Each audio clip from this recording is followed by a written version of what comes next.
Hi, there are many methods for developing a information system, and in this part we will discuss the traditional one, that is known as traditional system life cycle, or the system development life cycle, which is very popular by its acronym SDLC. It consists of several phases. The major phases are initiation phase, development phase, testing phase, implementation phase, and operation plus maintenance phase. Firstly, we will discuss the initiation phase. One of the objectives of this initiation phase is to define the need.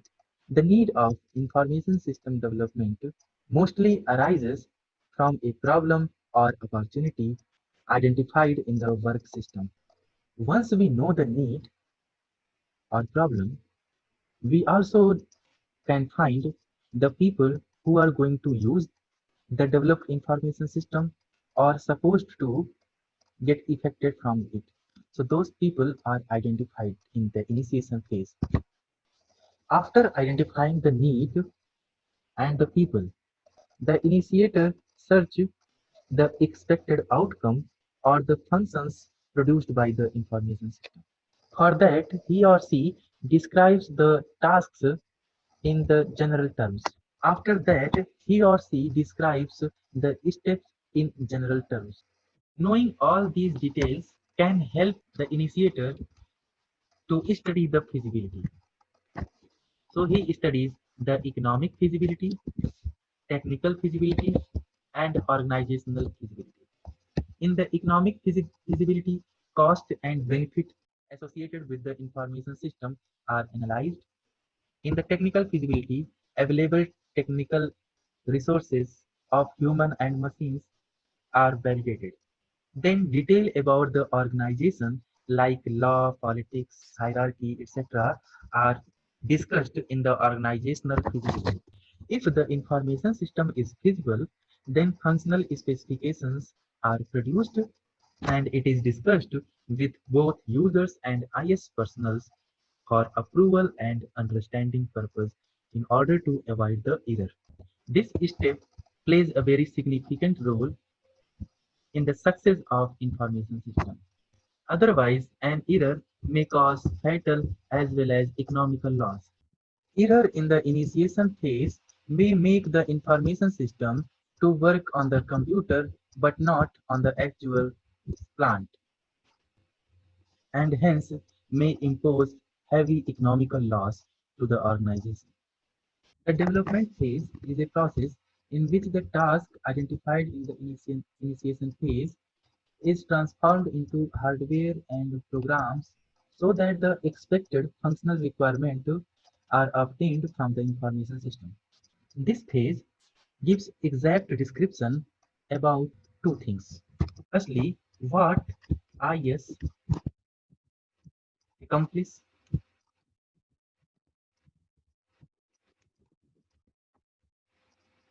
and how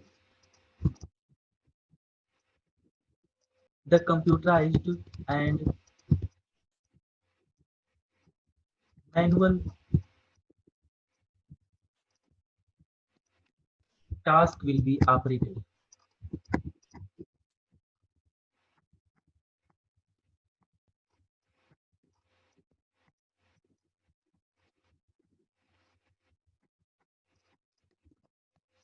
This is called external specification,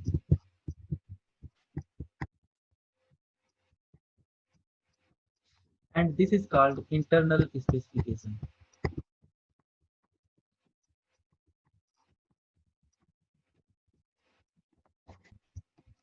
In this diagram, these two details are presented over here. The first one is, this one is defined or presented over here, that is detailed requirement analysis, and the second one is represented here, that is internal system design.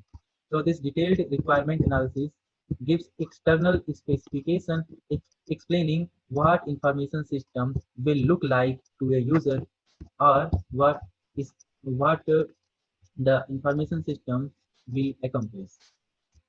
And this internal system design gives a technical blueprint for the information system's internal structure, in which what task will be computerized and what will be manual are described.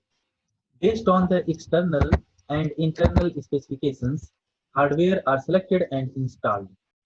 In the programming part of development phase, a program or code is written for each functional specification, or for each function a separate program is written, and those programs are tested individually, and that individual testing of each program is called unit testing, because each programs are tested in isolation, or each program are tested independently for each function.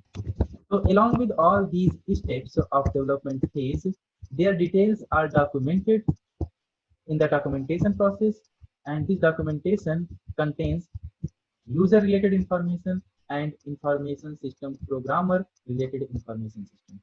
In this programming phase, the unit testing is done, and once all programs are ready, then the available hardware are used with the all programs and available documents for system testing. So system testing is called integration testing, because all programs corresponding to each functions are simulated simultaneously, and it tells about how exactly the IS in the information system is going to be, and it needs a testing plan, which is a precise statement of how exactly the information system is going to be tested. Implementation phase.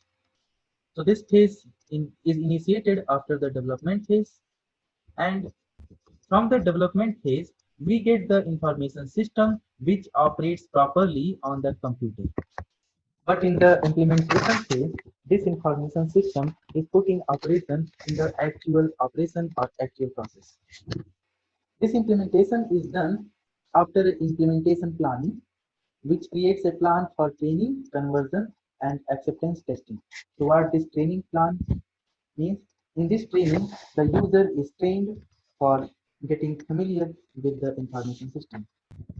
And in the conversion plan, it is decided that when the implementation phase will begin, and in what steps this implementation will be done.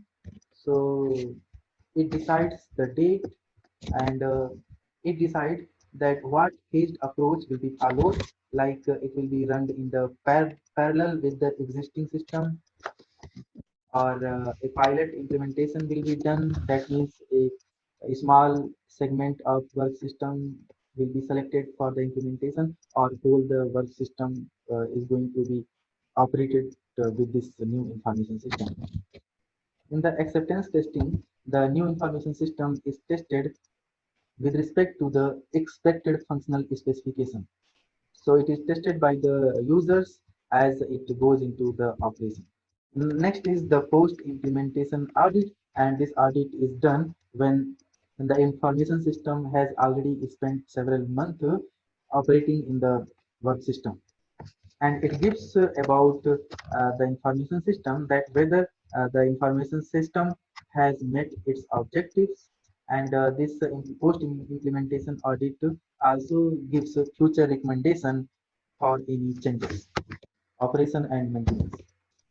It represents a phase in which the operation details are documented.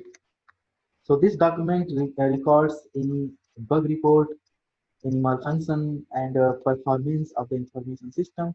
And once any malfunction appears, then maintenance is done by modifying the information system appropriately.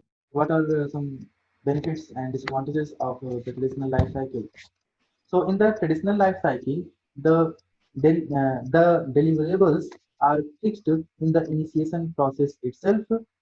So it improves control over the development process, but makes the process of system development a lengthy process.